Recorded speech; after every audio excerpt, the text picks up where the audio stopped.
नमस्कार। मौसम चलावास में आपका स्वागत है। बात करते हैं राजस्थान के मौसम के बारे में। आज 2 जुलाई 2023 का दिन है और सुबह के 7 बज रहे हैं। अभी का मौसमी विश्लेषण देखें तो उत्तर पश्चिमी राजस्थान के आसपास एक चक्रवाती हवा का क्षेत्र है। परिसंचरण तंत्र के रूप में एक WD उत्तरी राज्यों से होते हुए लगभग आगे निकल चुका है। थोड़ा बहुत असर उसका बचा हुआ है। वहीं पाकिस्तान के दक्षिण मध्य भागों पर, जहां से एक ट्रप उत्तर राजस्थान होते हुए दक्षिण पश्चिमी पाकिस्तान तक बनी हुई है, वहां पर एक सर्कुलेशन है। और सौराष्ट्र रीजन पर भी एक सर्कुलेशन जो पाली और सिरोही के आसपास बना था, धीरे धीरे गुजरात के क्षेत्र में आते हुए ये सौराष्ट्र रीजन पर बना हुआ है। अगले 2 दिनों पहले ये मध्य गुजरात के आसपास था। यहाँ पर देखें तो बंगाल की खाड़ी में एक सर्कुलेशन बन चुका है और जल्द ही ये निचले स्तर तक भी जो है सर्कुलेशन के रूप में, या कहे अब जल्द ही 48 घंटों में चक्रवाती हवाओं का क्षेत्र बन जाएगा। यानी कल 3 जुलाई के आसपास तक और 4 जुलाई के आसपास आते 4-5 जुलाई के मध्य ये निम्न दबाव बनते हुए तटीय किनारों के आसपास पहुंच जाएगा और 5-6 तारीख तक ये लगभग 6 तारीख होते होते भारत के पूरी मध्य तटीय किनारों की ओर, यानी जो छत्तीसगढ़, आंध्र प्रदेश और मध्य प्रदेश के मिले जुले क्षेत्र हैं, इन क्षेत्रों से होते हुए आगे बढ़ेगा। जिसकी ज़्यादा संभावना है कि ये मध्य प्रदेश के दक्षिण मध्य भागों से होते हुए पूर्वी गुजरात, उत्तर पूर्वी गुजरात के आसपास से लगाकर दक्षिण राजस्थान के आसपास से लगाकर आगे बढ़ेगा, जिससे फिर से महाराष्ट्र, गुजरात, राजस्थान में बारिश की गतिविधियों में तेज़ी आने वाली है, जो कि 6 तारीख के आसपास से ही कई इलाकों में बारिश में फिर से नया बदलाव और नई तेज़ी देखने को मिलेगी। यानी पहले सप्ताह के अंतिम दिनों से लगाकर दूसरे सप्ताह की शुरुआत में ही बारिश में बढ़ोतरी उत्तर पश्चिम भारत सहित मध्य पूर्वी भारत के कई इलाकों में बढ़ती हुई गतिविधियाँ देखी जाएगी। और ट्रप यहाँ पर जो है उत्तरी राजस्थान होते हुए बनी हुई है। उस दौरान ट्रप भी राजस्थान के मध्य भागों तक पहुँच जाएगी और उसके बाद जो है एक अरब सागर के आसपास भी एक सर्कुलेशन उभरा है, जो कि जल्द ही अगले लगभग आने वाले 4-5 तारीख के आसपास तक ये कुछ ऊपरी परिसंचरण तंत्र के रूप में उत्तरी अरब सागर के आसपास बन जाएगा, गुजरात के पास से लगाकर। और जब भी ऐसा माहौल बनता है तो राजस्थान से एक ट्रप जो है सीधा अरब सागर के क्षेत्रों तक पहुंच जाती है, मध्य भागों तक। और वहीं जो एक ट्रप है, या कह सकते हैं मुख्य ट्रप, वह राजस्थान से होते हुए उस दौरान निम्न दबाव अगर गुजरात के आसपास रहा तो दक्षिण राजस्थान के आसपास से लगाकर दक्षिण मध्य राजस्थान होते हुए ये सीधे बंगाल की खाड़ी तक जाती हैं, जिससे बारिश की गतिविधियां जो हैं मध्य प्रदेश, राजस्थान के कोटा, अजमेर, उदयपुर और जोधपुर संभाग से लगाकर संपूर्ण गुजरात, उत्तर पश्चिमी महाराष्ट्र का क्षेत्र है, मध्य प्रदेश, इन क्षेत्रों में जो है मूसलाधार व कई इलाकों में भारी से बहुत भारी वर्षा, तो कई जगहों पर ये खंड वर्षा के रूप में मध्यम से तेज़ बारिश की गतिविधियाँ देता है। और उसी दौरान WD का भी असर रहेगा, इसलिए हिमाचल तक के क्षेत्रों में भी WD की गतिविधियों का सहारा भी मानसून की गतिविधियों के साथ मिलने वाला है, जिसमें हिमाचल और जम्मू कश्मीर के कई भागों में, उत्तरी पंजाब सहित भारी से बहुत भारी वर्षा की संभावना है। कुछ जगहों पर अतिवृष्टि वाली गतिविधियाँ हिमालयी पहाड़ी राज्यों में देखने को मिल सकती हैं उस दौरान, जो कि 6-7 जुलाई से लेकर 11 या 10 जुलाई के बीच में विशेषकर। पिछले 24 घंटों के दौरान चलावस मारोड जंक्शन का अधिकतम तापमान 35.63 डिग्री सेल्सियस, न्यूनतम तापमान 24.15 डिग्री सेल्सियस रहा। वहीं अधिकतम आर्द्रता 91% रही, न्यूनतम आर्द्रता 58% रही। वायु दबाव 1000 मिलीबार के आसपास बना हुआ है। हवाएं अधिकतम 2.07 किलोमीटर यानी लगभग 2 किलोमीटर के आसपास अधिकतम दर्ज की गई हवाएं। कल बहुत ही ज़्यादा कम हवाएं थी या ज़्यादातर शून्य के आसपास थी। वहीं जवई बांध का गेज आज 44 फीट हो चुका है। अब जो है 50 फीट होने में 6 फीट, यानी अब अगर ओवरफ्लो की बात करें तो 61 फीट के बाद में ये ओवरफ्लो होना शुरू हो जाता है। तो यहाँ पर जो है जल्द ही उम्मीद करते हैं कि इस मानसून सीज़न के दौरान जवई बांध के गेट खुलना लगभग तय है, या इस मानसून सीज़न के दौरान जवई बांध का ओवरफ्लो होना लगभग तय है, जो कि जल्द ही मध्य जो समय रहेगा मानसून का, उस दौरान तक इसके इस प्रकार की गतिविधियों में जाने की संभावना है। और लगभग 12 जुलाई आते आते उम्मीद करते हैं जवई बांध का गेज 50 फीट पार कर जाएगा, क्योंकि जल्द ही फिर से एक निम्न दबाव बंगाल की खाड़ी में, जो कि अभी बनने जा रहा है 5 जुलाई के आसपास।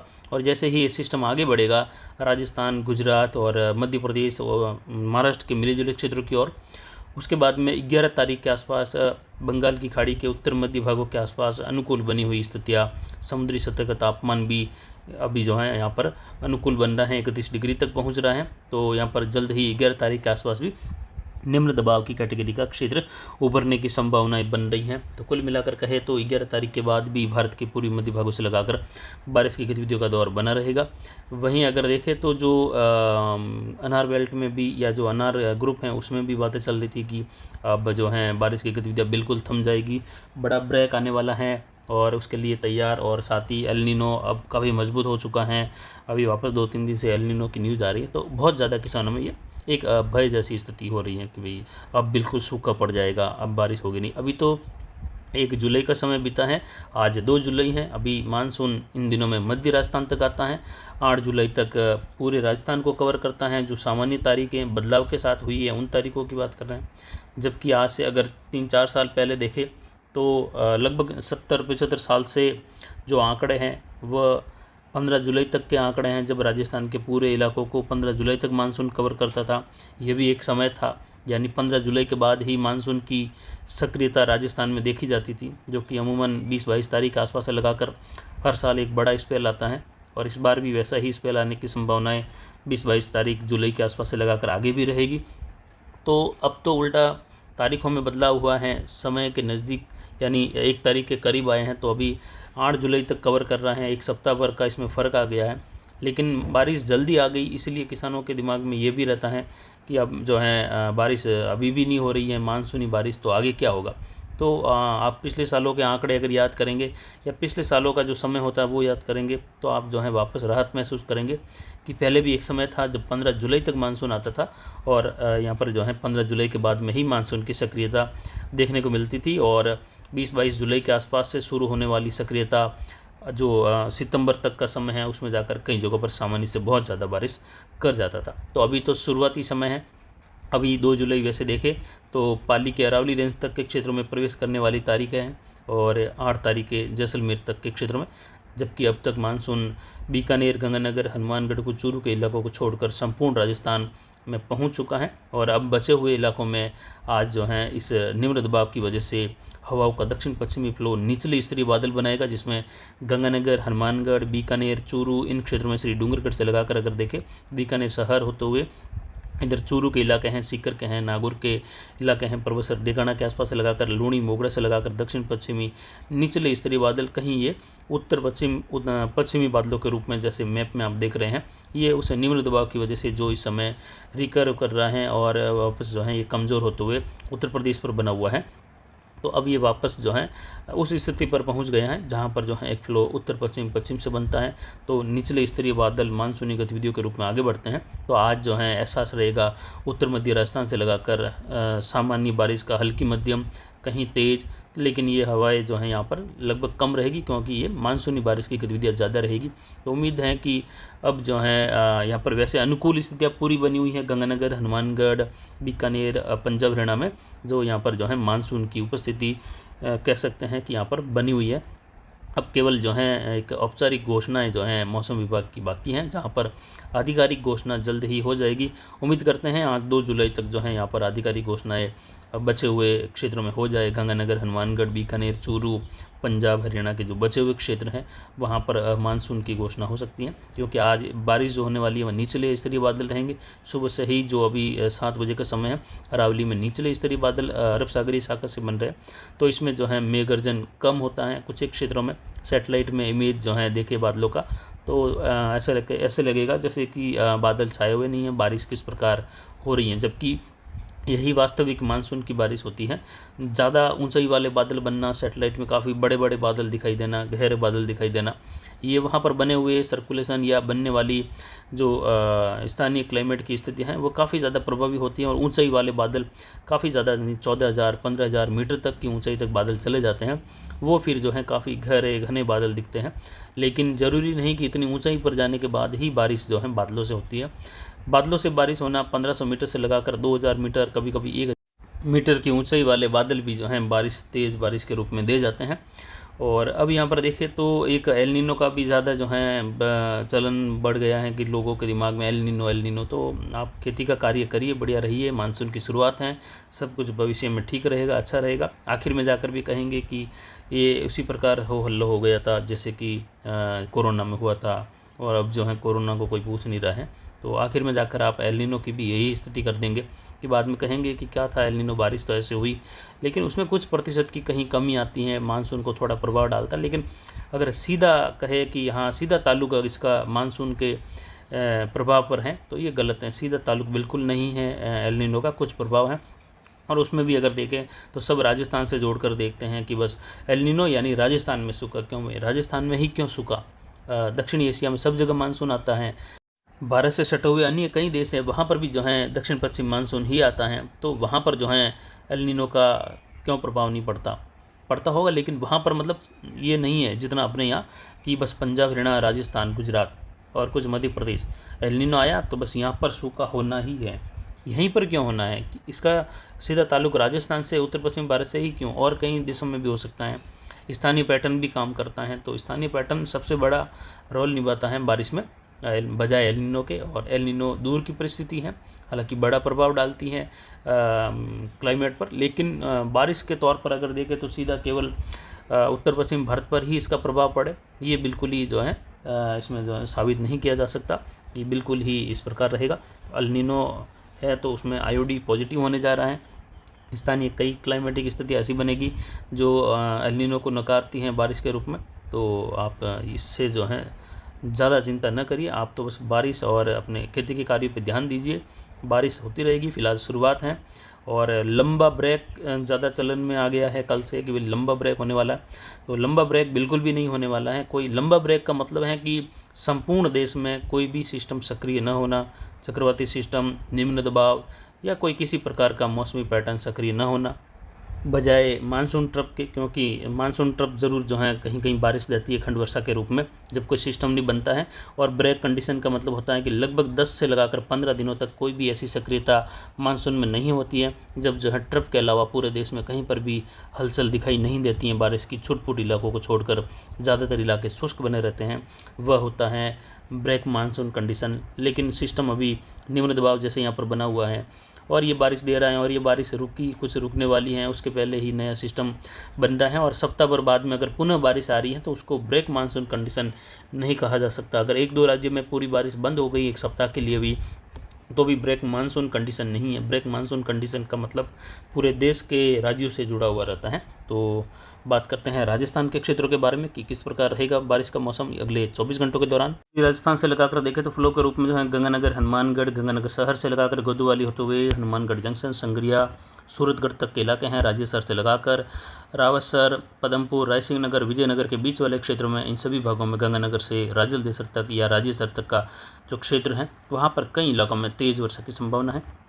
इसके अलावा यहाँ पर बीकानेर के उत्तर पश्चिमी इलाके हैं, गढ़साना, अनूपगढ़, रावला मंडी से लगाकर पूगल होते हुए लूण, करणसर वगैरह, इन क्षेत्रों में भी सुबह की मौसमी गतिविधियों के हिसाब से देखें तो जो है मध्यम से कहीं कहीं तेज़ वर्षा की संभावना है और सामान्य या कह सकते हैं शांत मौसम के रूप में कई जगहों पर बारिश की संभावना है। और ये कुछ मानसूनी बारिश के पैटर्न के रूप में बारिश की गतिविधियाँ दर्ज होगी। निचले बादल भी काफ़ी छाए रहेंगे। इधर देखें तो क्वालीसरा से लगाकर डेगाना होता हुए मेड़ता, डोडियाना, पिशांगण, अजमेर के क्षेत्र हैं। पुष्कर से लगाकर नसीराबाद, दूदू का क्षेत्र है, सांबर, मकराना, परबतसर, डिडवाना, लोसल से लगाकर रामगढ़ होते हुए यहाँ पर भी मध्यम हल्की मध्यम वर्षा की संभावना है। इधर जोधपुर पाली के क्षेत्रों से अरावली रेंज से लगाकर देखें तो यहाँ पर भी हल्की मध्यम वर्षा की संभावनाएं जो है कुछ इलाकों में अरावली रेंज में बन रही है। निचले स्तरीय बादल छाए रहेंगे। जोधपुर शहर के आसपास से लगाकर कुछ ओसिया होते हुए लूणी, मोगड़ा, वायद, पाली और कुछ देवगढ़, मारवाड़ जंक्शन, सोजत, रायपुर, जतन के क्षेत्र हैं, इन क्षेत्रों में भी ऐसी ही बारिश की संभावना है। बीकानेर शहर में भी नौक से लगाकर खिंडासर, कुचेरा से होते हुए श्री डूंगरगढ़ और जो सुजानगढ़ के बीच वाले इलाके हैं यहाँ पर मध्यम वर्षा की संभावनाएं अधिकतर भागों में रहेगी। जहाँ पर अब तक 2 दिनों में बारिश नहीं हुई है उन क्षेत्रों में भी कुछ गोसनसर से लगाकर देशनौक होते हुए नौका, कतार, कोलेसरा, कुचौर से लगाकर विदासर, सुजानगढ़, राजलदेसर, पाबूसर, सरदार शहर, श्री डूंगरगढ़ वगैरह इन क्षेत्रों में मध्यम कहीं मध्यम से तेज़ वर्षा की संभावना यहाँ पर बन रही है। फिर जयपुर होते हुए दक्षिण पूर्वी राजस्थान की ओर भी बारिश का फ्लो जो है यहाँ पर उत्तर पश्चिम से चलता हुआ बादलों का फ्लो देखने को मिल सकता है और निचले स्तरीय दक्षिण पश्चिमी बादलों की आवाजाही भी बनी रहेगी। तो यहाँ पर हल्की मध्यम कहीं कहीं तेज़ वर्षा की संभावना बनी हुई है। गंगानगर, हनुमानगढ़, बीकानेर, चूरू के इलाकों में देखें तो खंड वर्षा का माहौल आज भी हल्की मध्यम वर्षा के रूप में जारी रहेगा और 3 जुलाई को भी कुछ इलाकों में खंड वर्षा वाली गतिविधि बनी रहेगी। इस प्रकार अगर देखें तो राजस्थान में बिल्कुल भी ये कहें कि पूरा राजस्थान का क्षेत्र है उसमें जो है मौसम शुष्क हो जाएगा। इस प्रकार का मौसम तो फिलहाल देखने को नहीं मिलेगा क्योंकि कहीं ना कहीं बारिश की गतिविधियाँ बनी रहेगी। उससे पहले ही नए पैटर्न की बारिश की शुरुआत हो जाएगी। WD आने वाला है और एक निम्न दबाव फिर से बनकर आगे बढ़ने वाला है, तो उसका प्रभाव 6 तारीख से ही राजस्थान के क्षेत्र में फिर से शुरू हो जाएगा। यानी जैसे जैसे बने हुए इस सिस्टम की घटत देखने को मिल रही हैं। तो वैसे वैसे नए सिस्टम की बढ़त की प्रक्रिया 5 तारीख से ही शुरू हो जाएगी।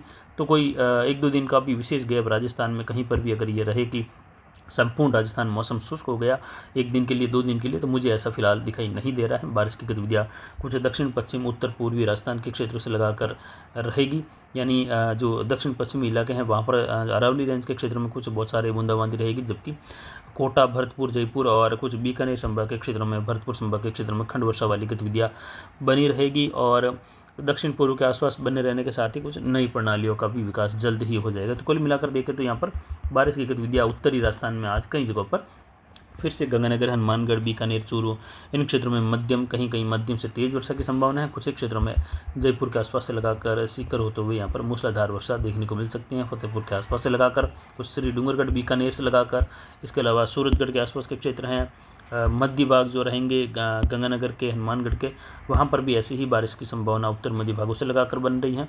और बाकी के राजस्थान में पश्चिम यानी जैसलमेर, जो जोधपुर के उत्तर पश्चिमी इलाके हैं, बाड़मेर वगैरह, यहाँ पर ज़्यादातर तो मौसम शुष्क ही बना रहेगा, लेकिन कुछ इलाकों में बूंदाबांदी, हल्की छितराई वर्षा की संभावना है। सांचौर, बाड़मेर के क्षेत्रों से लगाकर भिनमाड़, रानीवाड़ा, जसवंतपुरा से लगाकर कुछ पचपदरा, सिवाना, मुकलसर के आसपास बूंदाबांदी, हल्की वर्षा की संभावना यहाँ पर बन रही हैं। जबकि सौराष्ट्र रीजन बारिश की गतिविधियों का बड़ा दौर फिर भी मध्यम से तेज वर्षा के रूप में बना रहेगा। यहाँ पर चक्रवाती हवा का क्षेत्र बना हुआ है। वहीं आने वाले समय में देखें तो बारिश का दौर फिर से जल्द ही बढ़ने वाला है, जिसमें राजस्थान, पंजाब, हरियाणा, हिमाचल, उत्तराखंड के क्षेत्र हैं, जम्मू कश्मीर से लगाकर भारी वर्षा की गतिविधियाँ रहेगी। उत्तरी पंजाब, हिमाचल, जम्मू कश्मीर में भारी से अति भारी वर्षा का दौर भी जल्द ही दूसरे सप्ताह में देखा जाएगा, जिसमें भूस्खलन की गतिविधियाँ होगी। कुछ हिमालयी राज्यों में जहाँ जम्मू कश्मीर, हिमाचल के आसपास से लगाकर देखें तो कुछ अतिवृष्टि वाली गतिविधि भी कुछ समय में होने जैसी स्थिति यहाँ पर उभरेगी, क्योंकि उस दौरान WD और मानसूनी प्रभाव काफ़ी ज़्यादा सक्रिय रूप में रहेगा। तो दोनों का मिला जुला असर भी रहेगा हिमालयी राज्यों के निचले इलाकों में। तो वहीं बाकी के इलाकों में राजस्थान से लगाकर दक्षिण पूर्वी मध्य राजस्थान, पंजाब, हरियाणा, वहाँ से लेकर उत्तर प्रदेश और इधर गुजरात, सौराष्ट्र, कच्छ रीजन, गुजरात रीजन, इन क्षेत्रों में फिर से भारी से बहुत भारी वर्षा की संभावना है। कुछ इलाकों में फिर से गुजरात में जलभराव वाली स्थिति पैदा हो सकती हैं। जैसी बारिश अभी हो रही है वहाँ पर वैसी ही बारिश की उम्मीद फिर से, यानी 200-250 मिलीमीटर, कहीं कहीं 300 मिलीमीटर वाली बारिश भी फिर से देखने को मिल सकती हैं आने वाले दूसरे सप्ताह के दौरान। ऐसे ही कुछ कोटा, उदयपुर और अजमेर और कुछ जोधपुर संभाग के अरावली और दक्षिणी इलाकों के आसपास भी फिर से जोरदार वर्षा की उम्मीद बन रही है। तो आने वाले समय में देखें तो पिछला सिस्टम आगे नहीं बढ़ पाया, राजस्थान के क्षेत्रों में प्रवेश ही न कर पाया, लेकिन अब जल्दी ही ये सिस्टम राजस्थान के क्षेत्रों में प्रवेश कर जाएगा।